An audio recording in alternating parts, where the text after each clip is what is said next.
Time check in the studio is 3 minutes past 6. Good evening, this is the Globe at 6 on Solid 100.9 FM Enugu.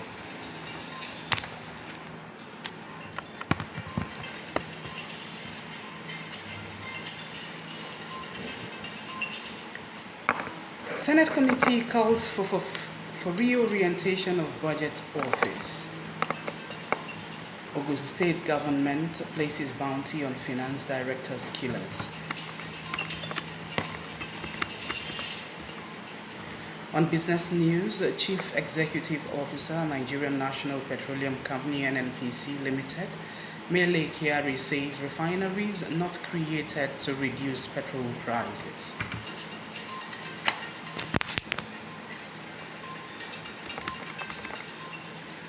On the foreign scene, Vladimir Putin to stand for fifth term as Russian president.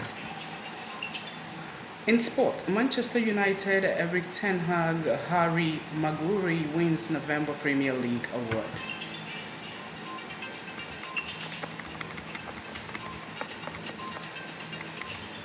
A society grows great when old men plant trees under whose shadow and shades they know they shall never sit. I am Ozioma Christiana Ejio for now the news in detail.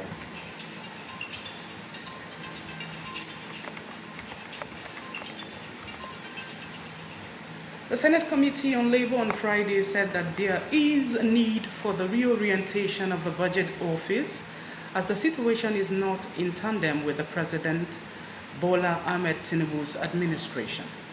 The committee raised the observation when receiving officials from the Ministry of Labor and Productivity and agencies for the defense of their 10 billion naira 2024 budget, describing the abysmal budget as unacceptable and capable of stifling productivity amongst the agencies. The committee warned that the budget as presented by the executive is not sacrosanct and can be tinkered with the legislatures. The legislators further berated the envelope system operated by the budget office, asserting that it is not in tandem with the current administration's priority. Meanwhile, the National Agency for Food and Drug Administration has raised alarm over the staff shortage and salary. NAFDAC Director General Professor Mojishola Adeyeye disclosed this in the presentation of the 2024 budget to the National Assembly Joint Committee on Health. The NAFDAC boss explained that the shortage of staff will hurt public health. She also called for zero duty to be placed on pharmaceuticals, warning that the nation will experience a critical shortage of medicines because of forex if the federal government does not urgently intervene on the matter. The National Youth Service Corps NYSC has officially confirmed the release of 2 corps members who were kidnapped in Zamfara. The Director of Press and Public Relations for the scheme, Eddie Megwa, announced that the abducted prospective corps members were freed on Thursday. The corps members were abducted while traveling from Uyo, Akwa Ibom to Sokoto State in an Akwa Ibom Transport Company AKTC bus to participate in the mandatory National Youth Service. Of the 11 kidnapped, 3 managed to escape during the abduction, leaving 8 and the driver taken to the bush. Mewa revealed that 1 individual was rescued on September 1, while another regained freedom on October 20th, and the latest 2 on Thursday. However, 4 members are still waiting rescue. According to him, the released corps members are currently receiving medical attention, and once they regain strength, they will be reunited with their families and continue their National Youth Service. Mewa further confirmed the commitment of the NYSC to ensuring the safe release of the remaining 4 individuals still held by the kidnappers.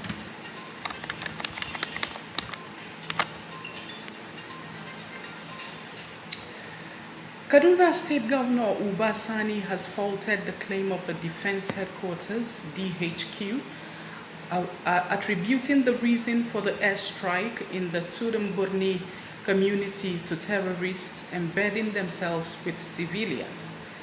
The incident, which happened on Sunday, resulted in the death of over 120 people and injuries to several others in the Igabi local government area. The Director of Defense Media Operations, Edward Buba, stated on Tuesday that the reason for the air raid was terrorists embedding themselves with the locals in the area. However, Governor Sani, speaking during a live interactive session on Friday, described the statement as careless, insisting that such claims need to be verified before taking such decisions. Governor Sani's comments followed a condolence visit by the Vice President Kashim Shettima on Thursday to the affected community, where he stated that a probe will be initiated to forestall any further repetition. He also pledged that the victims of the incident would be reported by the federal government. Despite his stance on the Defense Headquarters statement, Governor Sani affirmed that the military still has his support in its fight against insurgency and banditry in the country. The governor stressed the need for empathy in addressing the aftermath of the incident, calling for justice and cautioning against making excuses before completing the investigation. Governor Sani also stated that the rebuilding of the Tudumburni in the Igabi local government area will commence in the next 3 weeks, assuring Vice President Shettima's commitment to seeing it comes to fruition.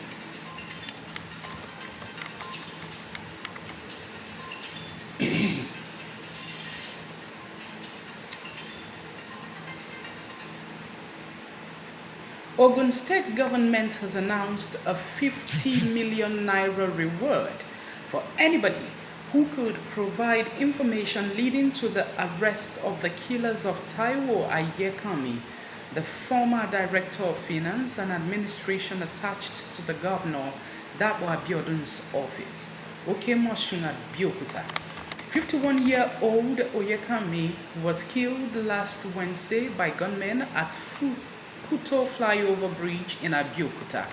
The bounty was announced in a statement on Friday by the Secretary to the State Government, Tokumbo Talabi, in Abeokuta, the state capital. Oyekami was accosted by the gun-wielding hoodlums alongside 2 others while returning to the governor's office with money said to have been withdrawn from 2 major commercial banks within the Abeokuta metropolis. To this end, the government has assured that information provided will be treated with utmost confidentiality and urged the people of the state to send any useful information to the underlisted telephone numbers 0803 744 1955 or 0803 307 4371, among others.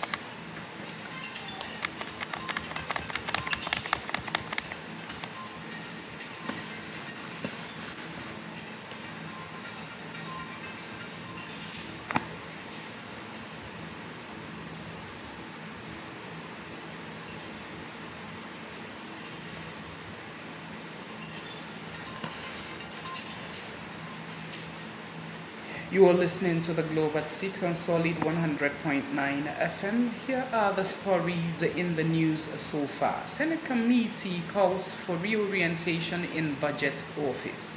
Ogun State government places bounty on finance director killers. Still to come in the news.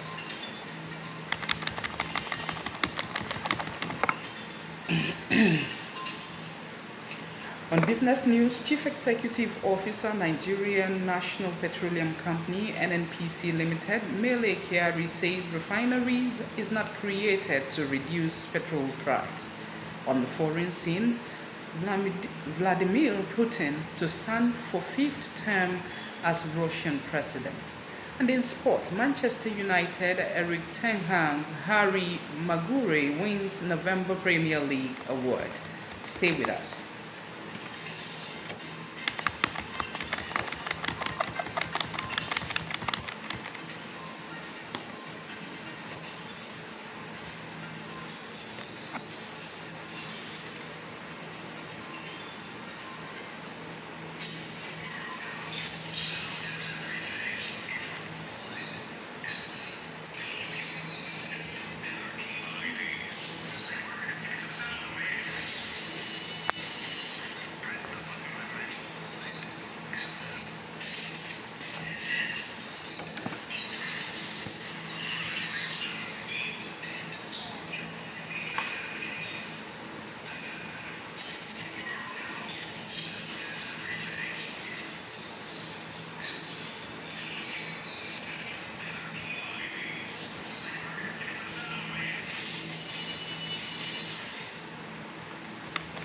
Welcome back.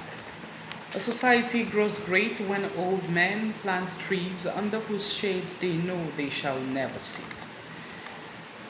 As after being summoned by the Senate, the Group Chief Executive Officer of the Nigerian National Petroleum Company (NNPC) Limited, Mele Kyari, has appeared before the Joint Committee on Appropriation.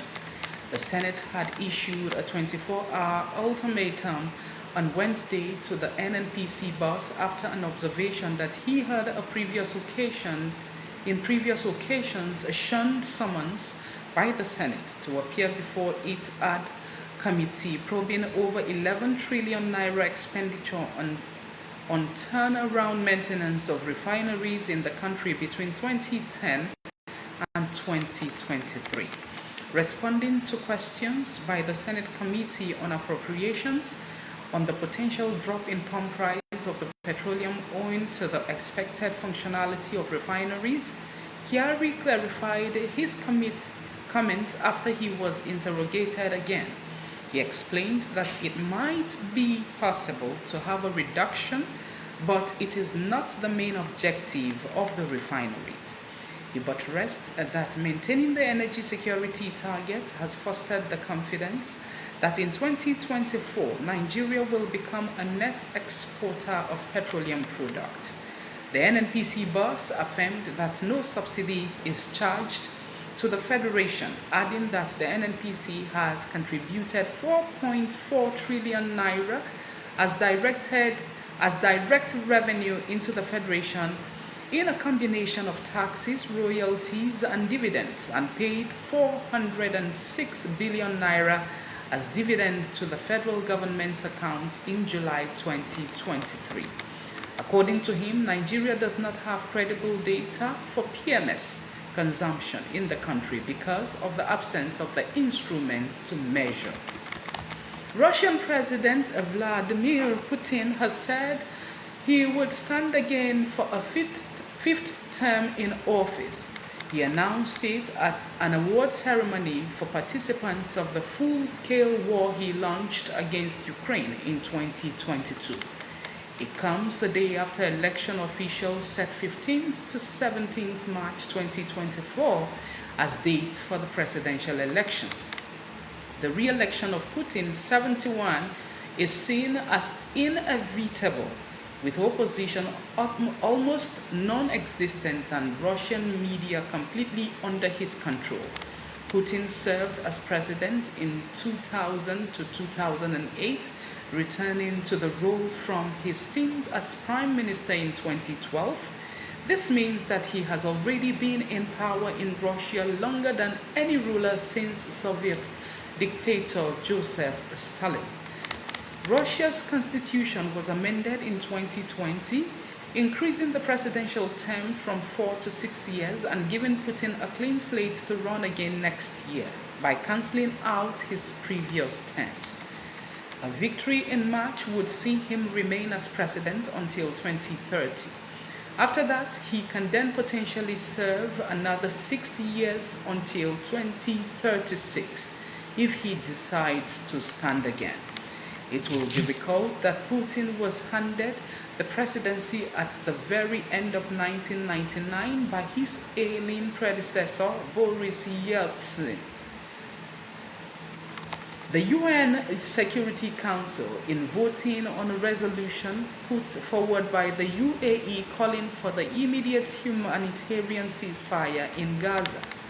It comes 2 days after UN Chief Antonio Guterres invoked a rarely used power to bring to the Council any matter which may threaten the maintenance of international peace.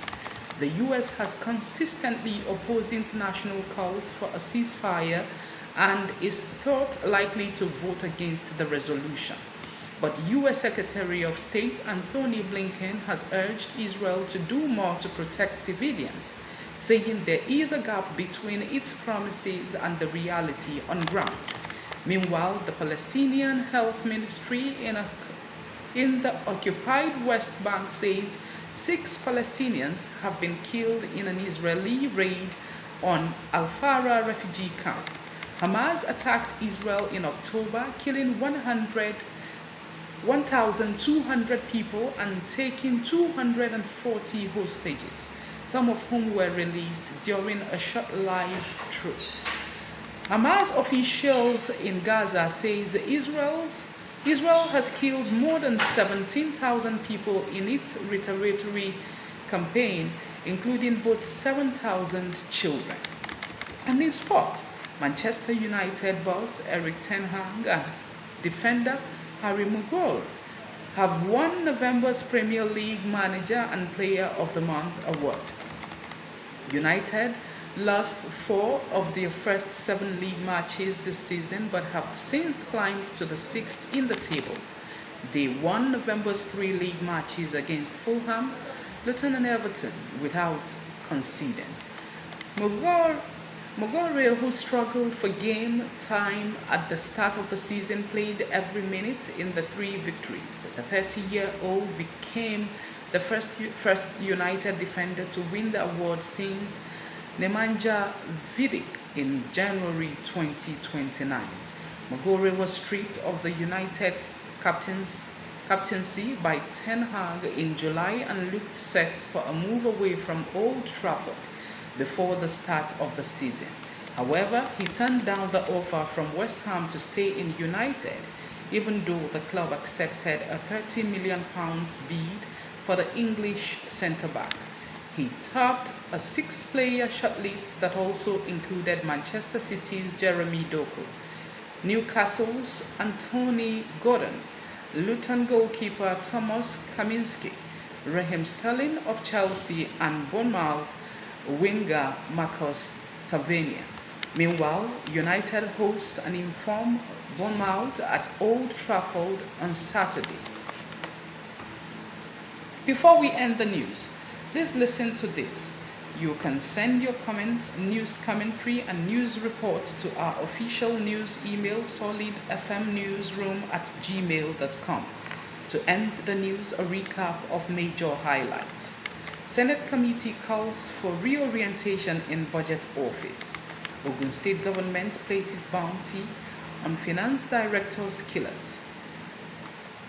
Chief Executive Officer, Nigeria National Petroleum Company NNPC Limited, Mele Kyari, says refineries not created to reduce petrol price.